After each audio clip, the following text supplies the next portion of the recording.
Imaginez un endroit aussi sacré que, selon la tradition, c'était le stade où le Créateur lui-même a révélé à l'humanité d'une manière directe et puissante.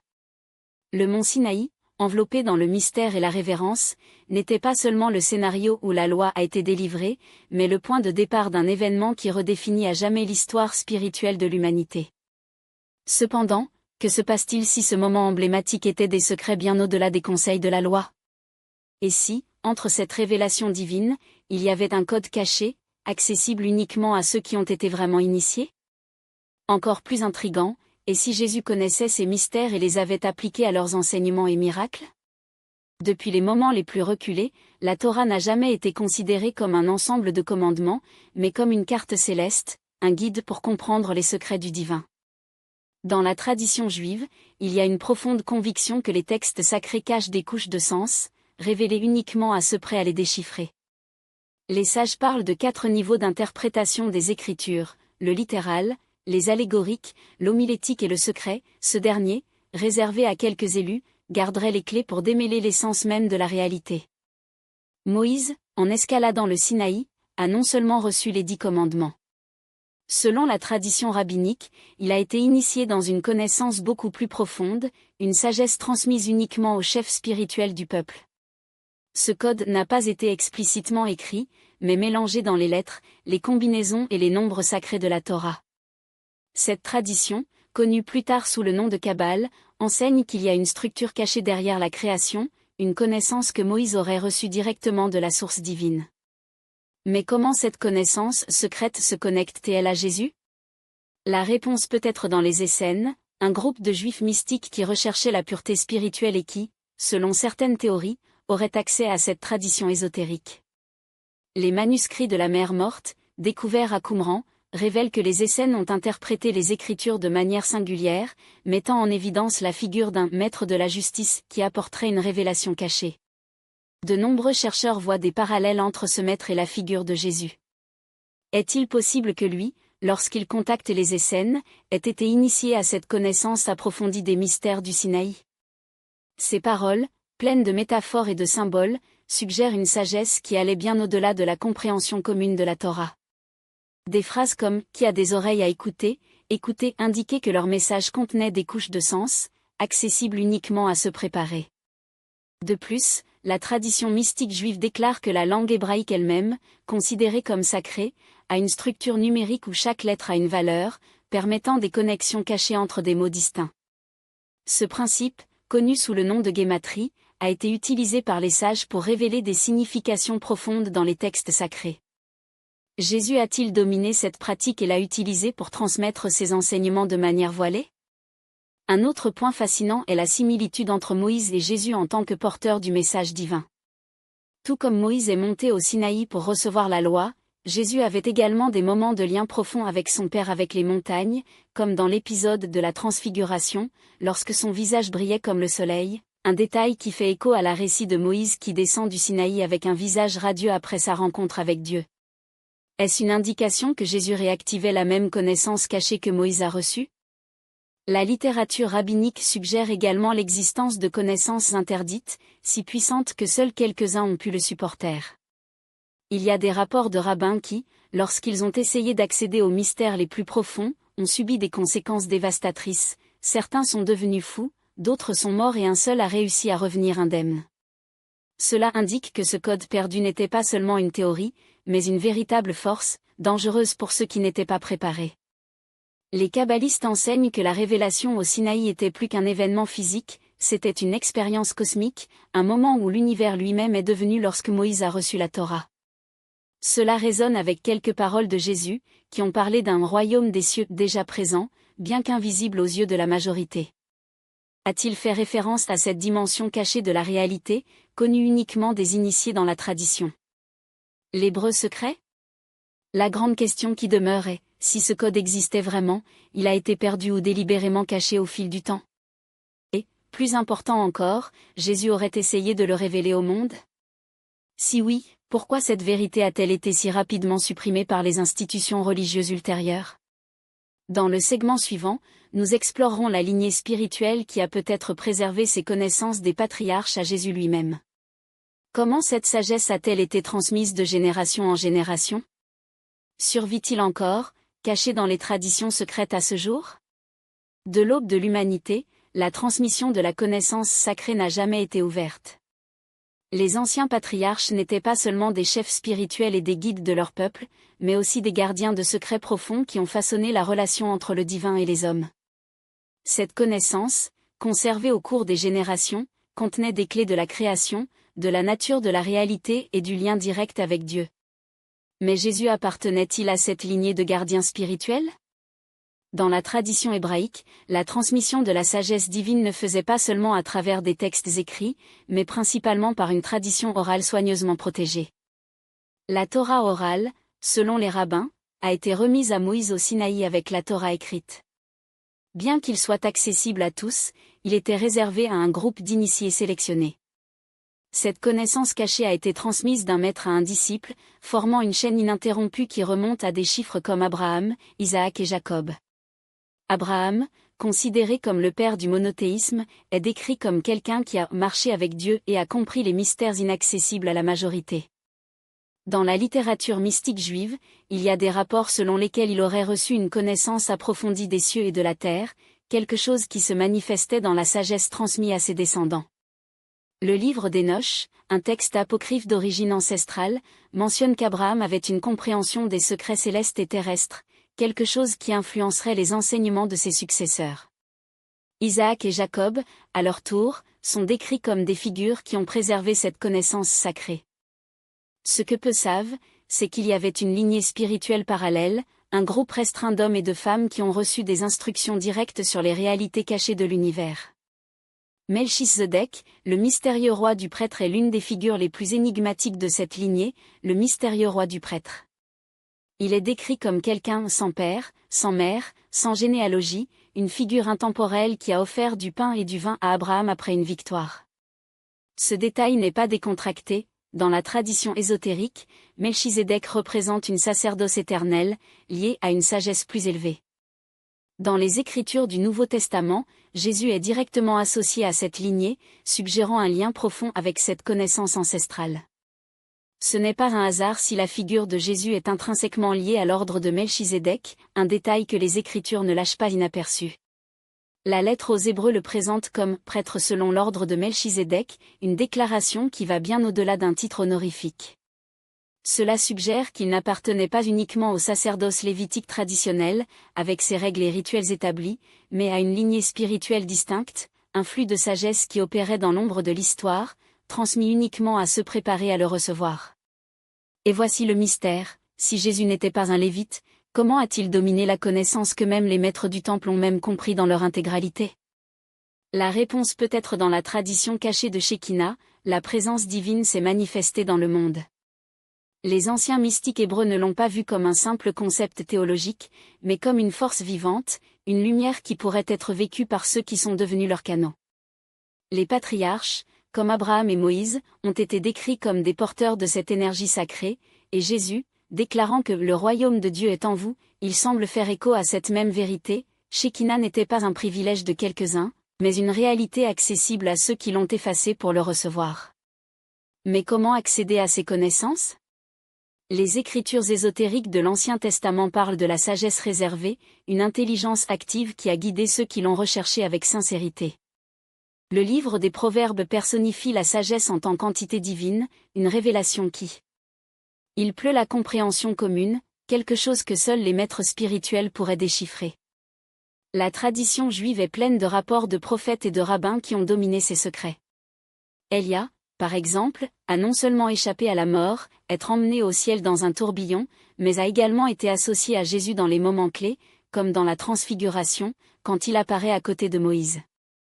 Cette connexion n'est pas décontractée, elle pointe vers une lignée ininterrompue de Guardians of Knowledge, une chaîne que Jésus a non seulement héritée, mais aussi élargie. Et voici une question cruciale, comment ces connaissances ont-elles été transmises? La Torah elle-même a été enseignée de deux manières, une pour les masses, une pour les initiés. Jésus a suivi ce même modèle. Quand il a parlé de paraboles, il ne simplifiait pas son message, il l'encodait. Vous avez été fait connaître les mystères du royaume de Dieu, mais à l'extérieur, tout est présenté en parabole, a-t-il déclaré aux disciples. Cette déclaration est une clé, ces mots contenaient des couches de sens, accessibles uniquement à ceux qui avaient les oreilles à entendre. Les Lévites, gardiens officiels des connaissances spirituelles d'Israël, avaient une élite qui allait au-delà des rituels de surface. Certains ont étudié les secrets de la création, les mécanismes des forces cosmiques et le nom ineffable de Dieu, une connaissance aussi puissante qu'elle ne pouvait pas être révélée sans discernement. Jésus, bien qu'il ne soit pas de la tribu de Lévi, a démontré une règle surprenante de ces mystères au point de quitter les médecins de la loi. Comment un charpentier de Nazareth a-t-il été si profondément les traditions que même les prêtres du temple n'ont pas dominées? La réponse peut être dans les textes apocryphes qui parlent de votre jeunesse. Alors que les évangiles canoniques se silentent sur leurs années de formation, certaines traditions anciennes suggèrent que Jésus avait des contacts avec des maîtres spirituels qui ont transmis une connaissance interdite. Il y a des légendes de leur voyage en Égypte et en Perse, où cela aurait été lancé dans les traditions ésotériques, des rapports controversés, mais renforcent une vérité inquiétante: Jésus connaissait non seulement le code perdu, mais l'a également cherché activement. Mais quel était le véritable objectif de cette connaissance cachée? Était-ce un privilège réservé à une élite initiée, ou sa révélation faisait-elle partie d'un plan plus large pour susciter l'humanité? Tout au long de son ministère, Jésus semble avoir oscillé entre garder et révéler cette connaissance. Il ne l'a pas transmis ouvertement, mais à travers des symboles, des paraboles et des expériences directes, une méthode qui ne se préparait vraiment que le déchiffrer. Et c'est là que l'un des liens les plus fascinants de ce courant vient, SN. Parmi les nombreux groupes religieux de la Judée du 1er siècle, ils se sont démarqués pour l'extrême discipline, la poursuite infatigable de la pureté et une connaissance approfondie des mystères divins. Ils vivaient isolés dans des communautés monastiques dans les déserts, loin des différents politiques du Temple de Jérusalem. Mais ce que peu savent, c'est qu'ils ont peut-être été les vrais gardiens du Code perdu, une tradition qui remonte à l'époque de Moïse. Les manuscrits de la mer Morte, découverts à Qumran, ont révélé que les Essènes avaient une vision apocalyptique du monde, croyaient en la venue d'un Messie et pratiquaient de riches rituels de purification. Mais les plus surprenants sont les références à un maître de la justice, une figure énigmatique qui a apporté de profondes révélations et a été persécuté par les autorités religieuses. De nombreux érudits voient suspendre le parallèle entre ce maître et Jésus, ce qui soulève une question explosive: aurait-il eu des contacts? Si Jésus s'approchait réellement des Essènes, qu'est-ce que cela signifierait pour sa mission? Il pensait que le monde était corrompu et que ce n'est que par l'isolement, la purification et la préparation spirituelle qu'il serait possible de faire face à la grande transformation cosmique qui viendrait. Ils pratiquaient des jeûnes intenses, des prières constantes et ont vécu dans la communion de biens, des principes qui résonnent fortement dans les enseignements de Jésus, qui prêchait également le détachement matériel, le jeûne comme élévation spirituelle et la transformation intérieure en tant que porte d'entrée vers le royaume de Dieu. Mais l'aspect le plus intrigant des Essènes était leur connaissance cachée des Écritures. Ils pensaient que la Torah contenait des couches de sens cachés, accessibles uniquement aux initiés. Les manuscrits de Qumran montrent qu'ils pratiquaient une exégèse mystique, interprétant le texte sacré symboliquement et numérologique, une approche qui anticipe la Kabbale, qui enseigne que chaque mot de la Torah cache des secrets profonds. Jésus, lors de l'enseignement dans les paraboles, peut avoir utilisé une stratégie similaire. Quand il a dit « qui a des oreilles à entendre, écoutez », indiquant que ces paroles avaient une signification cachée, une vérité que seul spirituellement préparé pouvait comprendre. Sa façon de parler du royaume des cieux, non pas comme un lieu, mais comme un état de conscience, suggère qu'il transmet un code sacré, une clé pour démêler les mystères que peu étaient prêts à recevoir. Et si les Essènes étaient, en fait, les gardes de ce code? Si Jésus avait accès à cette connaissance, son message gagne une dimension encore plus révolutionnaire.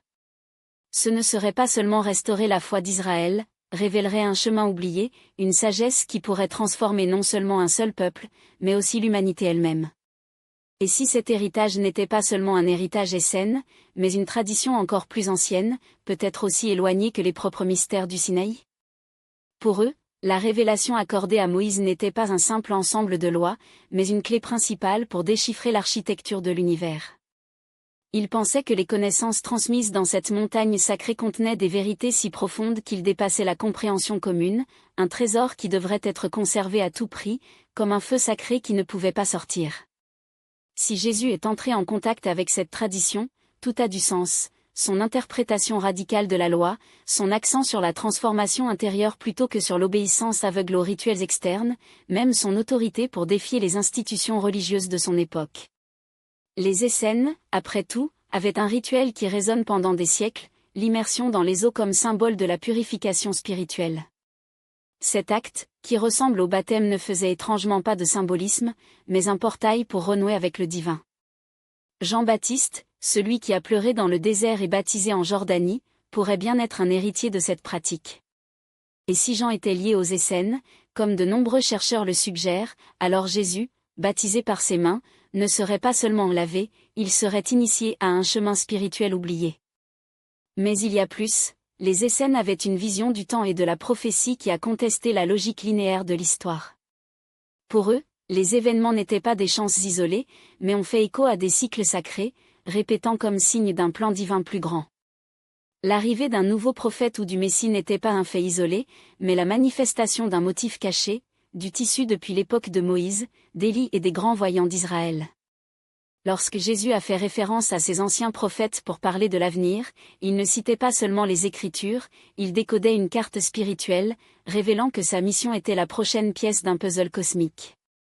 Cela explique pourquoi leurs actions semblaient si radicales aux yeux de la société. En défend les prêtres du temple, dénonçant l'hypocrisie des pharisiens et prêchant un lien direct avec Dieu, sans intermédiaire, Jésus n'était pas seulement rebelle.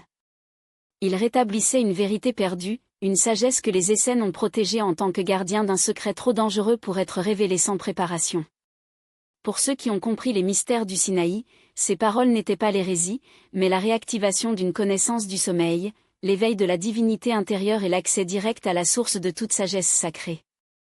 Et puis il y a la question de la dualité, le conflit éternel entre la lumière et l'obscurité, thème central dans les manuscrits de Qumran. Les Essénes ont vu le monde comme un champ de bataille spirituel, où les forces du bien et du mal se sont battues dans une guerre cosmique dont l'issue était proche, la victoire des fils de la lumière sur l'ombre. Cette même vision imprègne les enseignements de Jésus, qui a insisté pour marcher dans la lumière et a mis en garde contre les dangers de l'obscurité spirituelle. Serait-ce une coïncidence? Ou parlait-il la même langue que les gardiens de Qumran, révélant que le temps de la confrontation finale était proche, et que l'humanité devait choisir son côté? La grande question demeure, les Essénes étaient-ils juste un groupe radical en marge du judaïsme, ou les derniers dépositaires d'une connaissance ancestrale, transmise de Moïse et peut-être accessible par Jésus? S'ils tenaient réellement la clé perdue du Sinaï, il est possible que le Christ ait utilisé cette sagesse pour élever son message au-delà d'un simple renouveau moral. Peut-être que sa véritable mission était de réactiver l'enseignement caché, enterré dans des siècles de dogmes et d'interprétations superficielles, un code capable de transformer non seulement la foi d'un peuple, mais la conscience humaine elle-même. Et si les prophètes hébreux, bien avant Jésus, dominent déjà cette langue secrète? Si vos voitures de feu, des figures célestes et vos rouleaux descendants n'étaient pas de simples allégories, mais des messages cryptés sur la structure du cosmos et la vraie nature du lien entre Dieu et l'homme?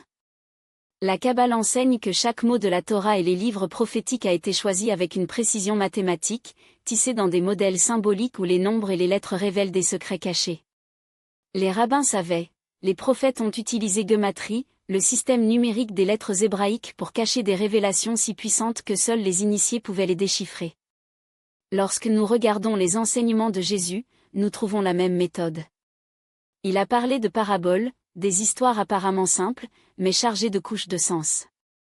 Lorsqu'on lui a demandé pourquoi il avait enseigné de cette façon, sa réponse était révélatrice: vous êtes fait connaître les mystères du royaume de Dieu, mais à l'extérieur, tout est dit dans les paraboles. Une confession claire, il utilisait un code, et seuls ceux qui ont des yeux pour voir et les oreilles pour entendre pouvaient le démêler. Mais ce n'était pas seulement les paraboles. Jésus a utilisé des nombres et des symboles avec précision qui ne peuvent pas être décontractés. Le numéro 12 apparaît à plusieurs reprises, les 12 apôtres, les 12 paniers de pain après multiplication, les références constantes aux 12 tribus d'Israël. Le numéro 40 est également récurrent, les 40 jours de jeûne dans le désert, les 40 jours entre la résurrection et l'ascension. Dans la tradition ésotérique juive, chaque numéro porte une signification cachée, liée à des principes spirituels profonds. Lorsque Jésus les a utilisés, ce n'était pas par hasard, c'était une langue sacrée, compréhensible uniquement pour ceux qui connaissaient les clés. Et puis il y a la déclaration qui fait écho en tant que secret de policier, « Je suis le chemin, la vérité et la vie ». À première vue, une simple déclaration. Mais dans la tradition hébraïque, ces mots sont chargés de symbolisme. La « façon » fait référence à l'enseignement secret transmis par les prophètes et les maîtres spirituels, une connaissance qui guide les initiés vers l'illumination. La « vérité », en hébreu, émet, est formée par les lettres initiales, médiales et finales de l'alphabet, représentant toute l'existence. Life se connecte à l'arbre de la vie de Kabbale, à la carte des niveaux de réalité et aux moyens d'union avec le divin. Si Jésus transmettait en fait un enseignement ésotérique, alors qu'a-t-il vraiment essayé de révéler? Pour les prophètes hébreux, l'ascension spirituelle n'était pas une fin en soi, c'était le début d'un. Les traditions initiatiques, où l'aspirant doit surmonter leurs limites humaines pour susciter la conscience divine qui habite en elle-même. Ce n'est pas une coïncidence que Moïse et Jésus émergent du désert non pas comme des hommes ordinaires, mais en tant que porteurs d'une sagesse qui transcende le temps. Le désert, en symbologie ésotérique, n'est pas seulement un endroit physique, c'est l'espace de la preuve, la purification, où les illusions de l'ego sont brûlées par le soleil implacable de la vérité intérieure. Et c'est là que la connexion avec l'Égypte devient encore plus révélatrice. Les mystères égyptiens, conservés dans les temples d'Héliopolis, Thèbes et Memphis, ont enseigné que la véritable initiation nécessitait une mort symbolique de l'ancien à la naissance d'un nouvel être. Moïse, après son évasion de l'Égypte, passe 40 ans dans le désert, un nombre sacré qui représente la transformation, avant de recevoir la révélation du buisson brûlant. Jésus, à son tour, jeûne pendant 40 jours, fait face aux tentations qui symbolisent les derniers restes de la nature humaine non éclairée. Les deux dans leurs déserts respectifs revivent en fait le rituel d'initiation des mystères égyptiens, où le candidat devrait prouver sa capacité à maîtriser les forces inférieures à monter à des connaissances plus élevées. Mais il y a quelque chose encore plus profondément dans ce parallèle, l'idée que la libération est non seulement physique, mais surtout spirituelle. Moïse ne libère pas seulement un peuple d'esclavage matériel, il mène Israël à travers un voyage qui est, en substance, une allégorie de l'âme à la recherche de la terre promise, un état d'inconvénient. Haute science. Jésus, à son tour, n'est pas venu pour sauver de l'oppression romaine, mais enseigner que le royaume des cieux est un état intérieur, accessible à ceux qui se libèrent des chaînes d'ignorance et de peur. Les deux, dans leur mission, font écho à l'enseignement hermétique égyptien que, comme il est ci-dessus, il est ci-dessous, la libération extérieure est le reflet de la libération intérieure. Et c'est dans ce contexte que les miracles de Jésus gagnent une nouvelle dimension. Lorsqu'il transforme l'eau en vin, multiplie les pains ou calme les tempêtes, cela ne remet pas simplement en question les lois de la nature, mais démontrant la domination sur les forces subtiles régissant la réalité, une connaissance qui, selon les traditions égyptiennes, était réservée aux initiés dans les plus hauts degrés de mystère. Les prêtres de l'État islamique et de Tho savaient que la matière n'est pas statique mais malléable à la volonté de celle qui comprend les lois cachées de la création. Jésus, en exploitant ces signes, révélerait en effet que la vraie magie n'est pas l'illusion, mais l'application consciente des lois divines qui régissent l'univers. Et ici, nous arrivons à une question cruciale, si Moïse et Jésus partageaient cette connaissance ésotérique héritée de l'Égypte, pourquoi leur message était-il si dilué au cours des siècles? La réponse peut être dans le but même des mystères anciens. La connaissance sacrée n'a jamais été destinée aux masses, mais à ceux qui, par le biais d'essais et de purification, se sont avérés être prêts à le recevoir. Les évangiles, écrits des décennies après la mort de Jésus, ont été adaptés à un public qui ne comprenait plus la langue symbolique des initiés. Ce qui était auparavant enseigné en secret dans les temples égyptiens ou dans les écoles des prophètes hébraïques est devenu, au fil du temps, un dogme littéral et le code a été perdu dans la traduction. Mais que se passe-t-il si ce code n'était pas complètement perdu? Et si, entre les textes sagards, dans les allégories oubliées et dans les symboles apparemment innocents, il était toujours possible de reconstruire la carte de cette sagesse ancestrale? Après tout, la Kabbale et les enseignements hermétiques affirment que la vérité ne disparaît jamais, elle se cache seulement en attendant que ceux qui ont les yeux le voient. Si Moïse et Jésus étaient, en fait, des tuteurs du même secret, alors la clé pour le démêler peut être là où nous nous attendons le moins, à l'intersection entre ce qui a été écrit et ce qui a été intentionnellement omis. Et c'est sur cette frontière entre le visible et l'invisible que la recherche du code perdu du Christ commence vraiment. Retraiter et s'effondrer, comme si elle était frappée par une force invisible. Ce n'était pas une réponse occasionnelle, mais une déclaration chargée de la puissance plus ancienne et la plus redoutée de l'univers, le nom ineffable de Dieu. En prononçant « Je suis », Jésus ne s'identifiait pas seulement, il évoquait la même énergie divine que, selon la tradition, frappant les armées de la mer Rouge et ouvrait les cieux à Moïse au Sinaï. C'était comme si, à ce moment, il avait déclenché un code sacré, une fréquence capable de plier sa propre réalité à sa volonté. Et voici le noyau du mystère, si Jésus a dominé cette connaissance, alors ces miracles n'étaient pas des actes de magie, mais des applications pratiques d'une science spirituelle perdue. Les Essénes, la secte juive dont beaucoup croient que Jésus faisait partie, a gardé des secrets similaires, y compris des techniques de guérison basées sur des noms divins et des invocations vibratoires. Le livre d'Hénoch, le texte vénéré par eux, décrit comment les anges ont enseigné aux humains antédiluviens les noms secrets qui ont donné le pouvoir sur les éléments. Serait-ce une coïncidence que Jésus, ainsi que les masters Essénes, guéris de mots et de touches, comment manipuler les forces invisibles à travers un alphabet sacré? Mais il y a plus. La tradition kabbalistique enseigne que le tétragramme, YHVH, n'est pas seulement un nom, mais une formule de création. Chaque lettre correspond à un niveau de manifestation divine, Yod, le point primordial, est, expansion, Vav, connexion, et finale, matérialisation. Lorsqu'il est correctement prononcé, ce nom invoque non seulement Dieu, mais recrée la réalité à l'image de la volonté divine. Jésus, en disant Lazare, sors, il a peut-être opéré dans cette même matrice, je ne demandais pas de miracle, mais réaffirmant l'ordre cosmique à travers le son sacré. Après tout, si l'univers a été créé par le mot, comme l'enseigne Genesis, alors ceux qui dominent le mot original ont le pouvoir de réécrire les lois de la nature. C'est la question. Cela résonne à travers les siècles, si cette connaissance était si puissante, pourquoi était-elle cachée? La réponse peut être dans la nature même du pouvoir. Les anciens mystères égyptiens ont enseigné que la sagesse divine n'était pas pour les masses, mais pour ceux qui, comme Moïse et Jésus, ont subi des épreuves initiatrices. Le numéro 40, présent dans les deux, n'est pas une coïncidence, symbolise la purification nécessaire pour soutenir la charge du nom. 40 jours dans le désert, 40 ans d'exode, 40 nuits de jeûne, tous sont des rituels de préparation pour ceux qui cherchent à toucher le feu sacré sans être consommés par elle. Mais que se passe-t-il si ce code n'était pas perdu, juste camouflé? Les évangiles sont pleins d'indices pour ceux qui savent lire au-delà des mots. Lorsque Jésus dit « la vérité, je vous dis, quiconque croit en moi fera également les œuvres que je fais, et fera plus que celles-ci » Jean 14h12, il ne parle pas de foi aveugle, mais d'une méthode.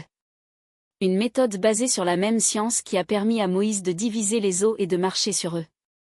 La clé, comme toujours, est à l'intersection entre ce qui a été dit et ce qui a été réduit au silence.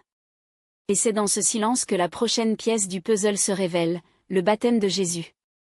Pourquoi John le Baptiste, un ascète du désert, a-t-il plongé le Messie dans les eaux de la Jordanie? Les textes gnostiques suggèrent que ce n'était pas un rituel commun, mais une initiation, une transmission du nom à travers l'eau, un élément conducteur de l'énergie divine.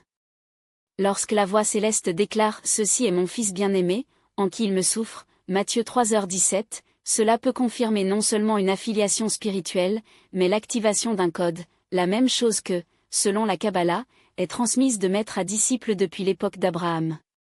Si nous suivons cette ligne, les miracles de Jésus ne sont plus des événements surnaturels et deviennent des démonstrations pratiques d'une physique sacrée. Ces paroles n'étaient pas des métaphores, mais des équations vibratoires.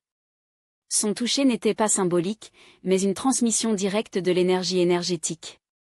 Et si cela est vrai, alors la dernière question n'est pas « Comment Jésus a-t-il fait ?», mais « Pourquoi arrêtons-nous de faire ?» Parce que la plus grande ironie de tous les temps peut être la suivante, le code qui a transformé l'eau en vin, apaisé les tempêtes et ressuscité des morts n'a jamais été perdu.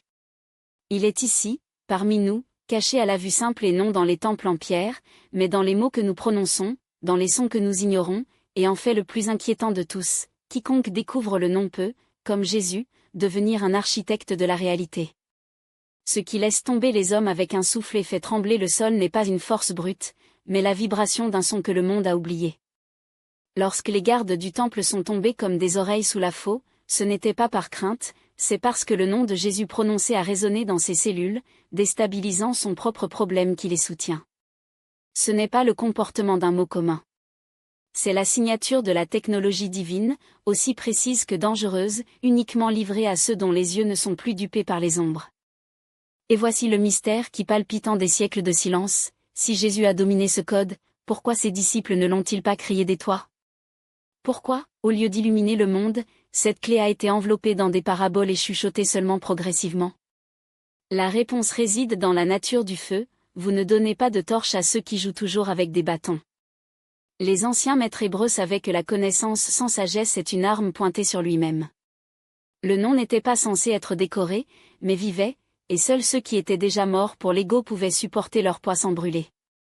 Les actes des apôtres ne laissent aucun doute, Peter guérit de son ombre, John rose aux morts, Philippe a disparu à travers un nuage de lumière. Ce n'étaient pas des miracles aléatoires, mais l'application pratique d'un système que Jésus avait transmis, mais pas dans les mots.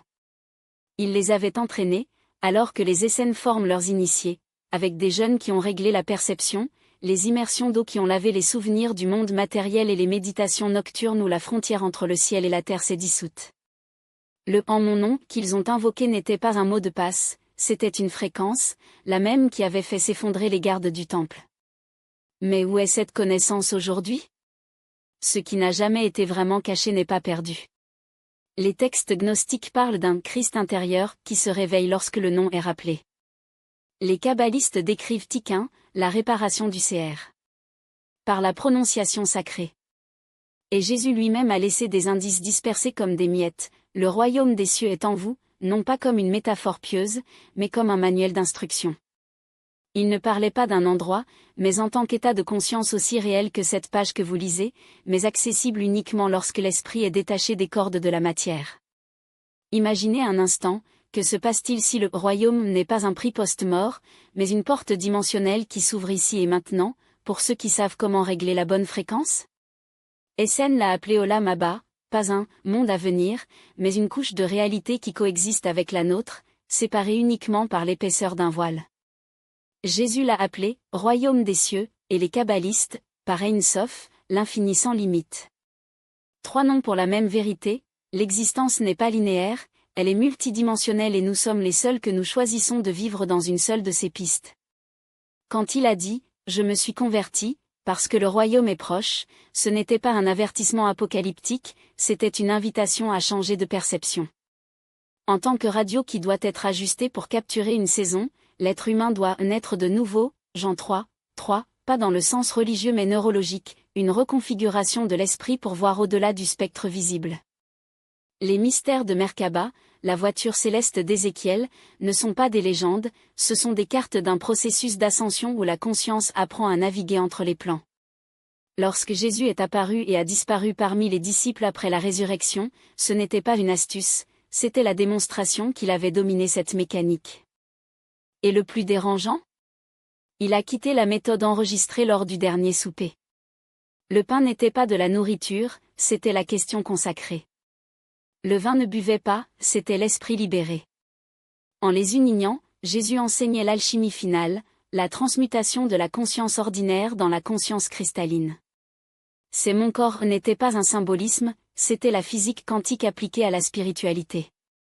Lorsque vous comprenez que la réalité est malléable pour ceux qui connaissent les lois qui régissent, multiplie les pains ou marche sur les eaux ne sont plus un miracle et deviennent une science avancée.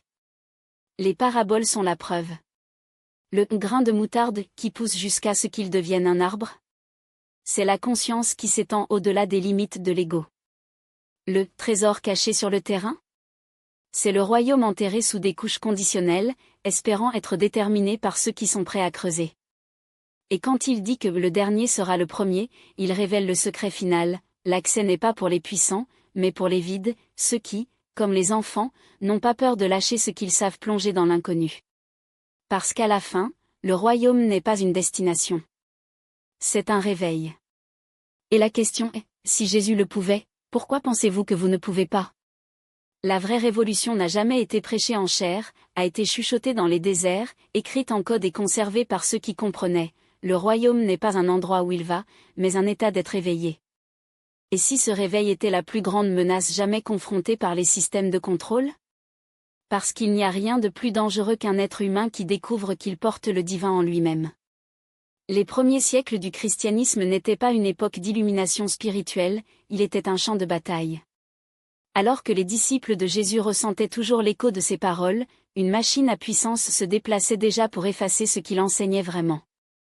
Le royaume des cieux, qui devrait être une expérience ici et a maintenant été transformé en une récompense reportée, une note gagnante après la mort. Pourquoi?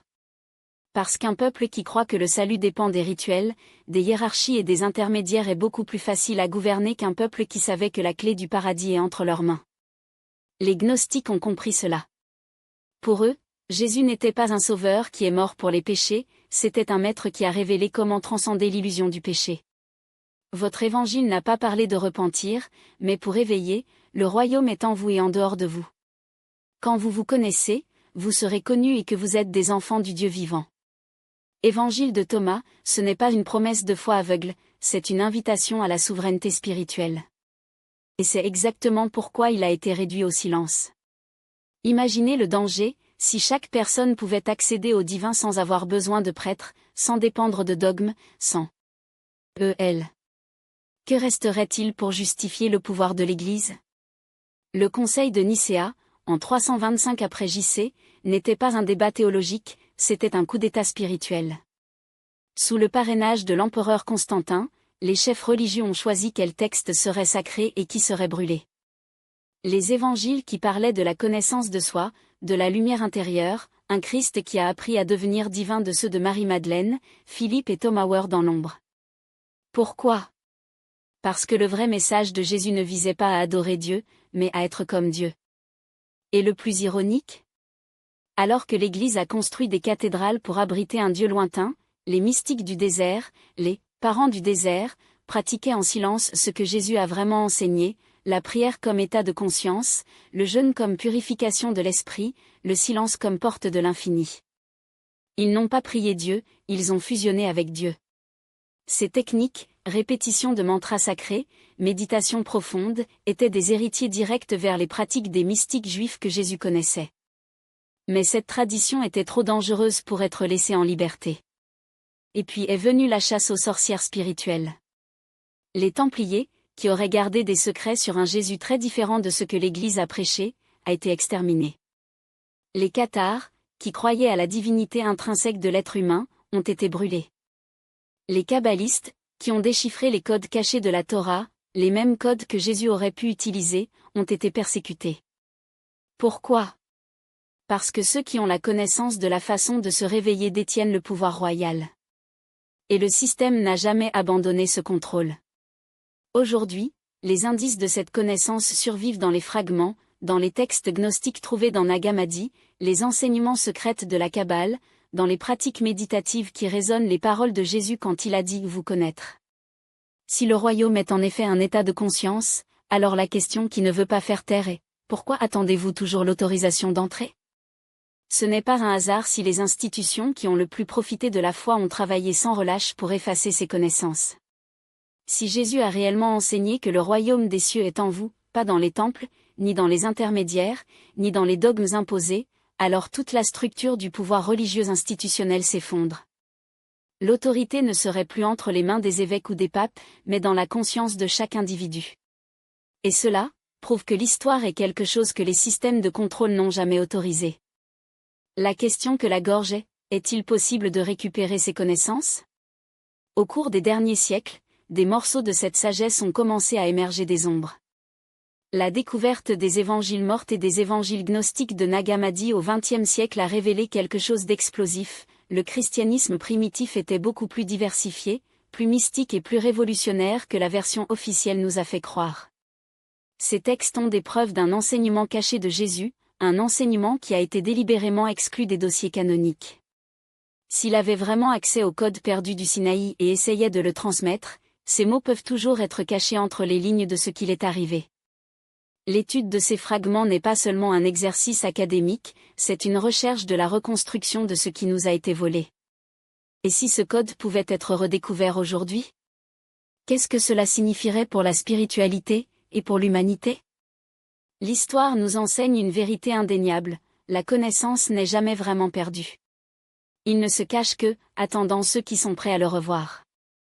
Le code secret du mont Sinaï, les mystères préservés par les prophètes, la langue cachée que Jésus a peut-être dominée et transmis, tout cela a été effacé des archives officielles, mais n'a jamais complètement disparu.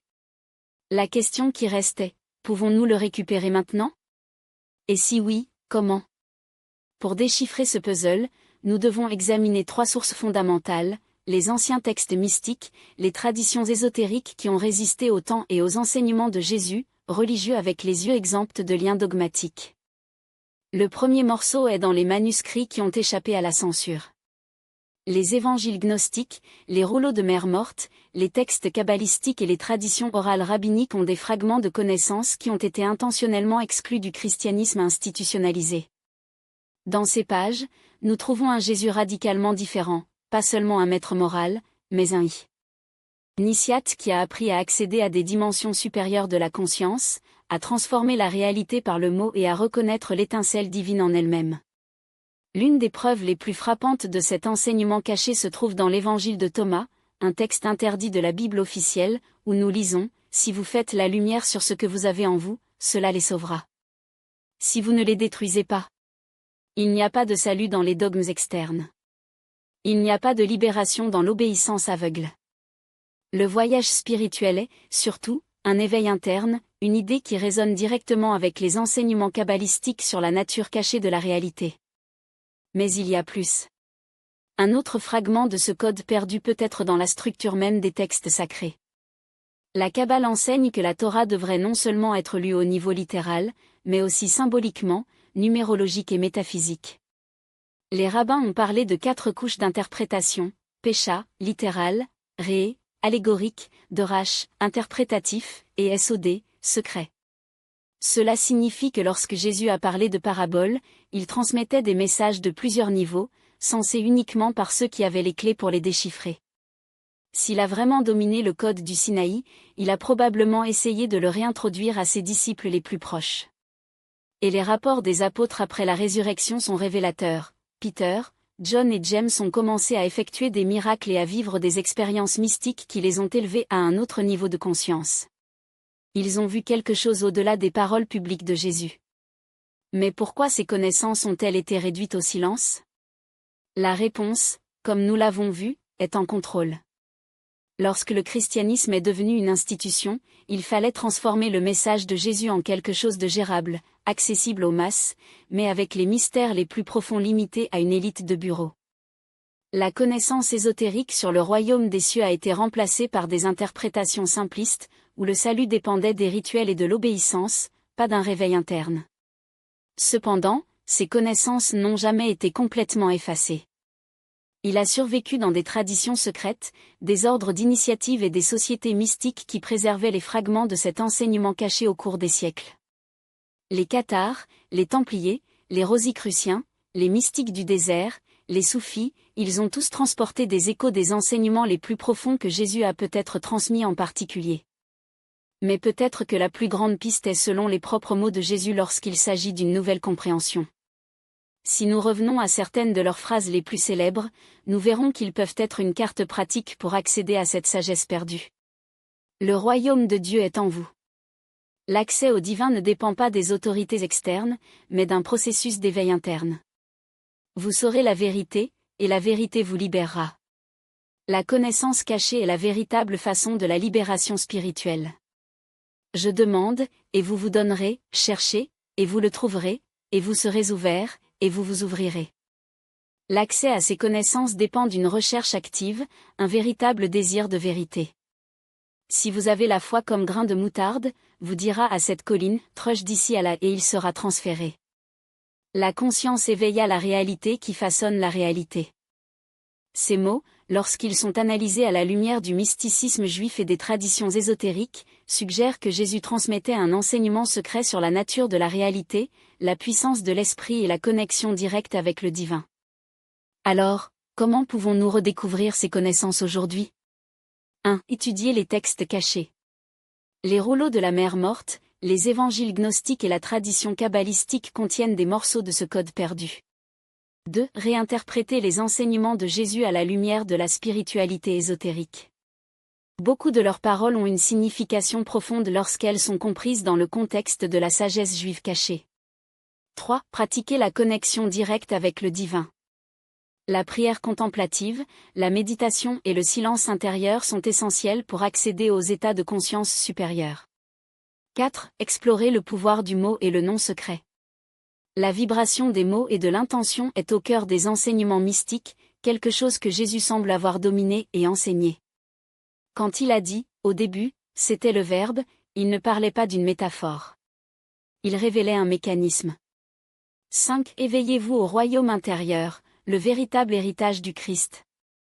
S'il y a un héritage que Jésus a démontré à plusieurs reprises à ceux qui ont cherché l'illumination, c'est « le royaume des cieux n'est pas un endroit, mais un état de conscience supérieur, accessible uniquement par la connaissance de soi et la transmutation intérieure. » Et s'il avait réellement des connaissances cachées, transmises uniquement par quelques-uns, son message final a peut-être été « le vrai secret n'est pas dans les dogmes externes, mais dans l'éveil du potentiel divin qui habite chacun de nous. » La question qui demeure est, sommes-nous prêts à rechercher ces connaissances pour nous-mêmes? Maintenant, le choix vous appartient. Nous explorons le code perdu du Mont-Sion et comment Jésus a pu accéder à ces enseignements ésotériques. Mais la question cruciale n'est pas seulement dans le passé, c'est dans le maintenant, cette connaissance peut encore être récupérée? L'humanité est-elle préparée à cette révélation, ou reste-t-elle réservée à une minorité, comme dans les temps anciens? Votre perspicacité peut être le morceau manquant du puzzle de quelqu'un. Partagez les commentaires, croyez-vous que ces connaissances pulsent toujours dans l'ombre, dans l'espoir d'être redécouverts? N'oubliez pas, lorsque les esprits se réunissent avec un objectif commun, la manifestation collective devient imparable. Si cette recherche de la sagesse cachée de Jésus résonne avec vous, déclarez « Je suis prêt à me réveiller ». Mais ce voyage ne se termine pas ici. Qu'est-il arrivé à cette connaissance après la mort de Jésus? Qui a essayé de préserver leur message original, et pourquoi l'histoire a-t-elle efforcé d'effacer ses enseignements? Les réponses sont à l'étape suivante. Cliquez maintenant sur la vidéo qui apparaît sur votre écran. La confrérie de la lumière, la connaissance secrète de Jésus que l'histoire a effacée. Et plongez au-delà de ce que nous avons été autorisés à savoir. Jusque-là. Esprit libre, esprit indomptable.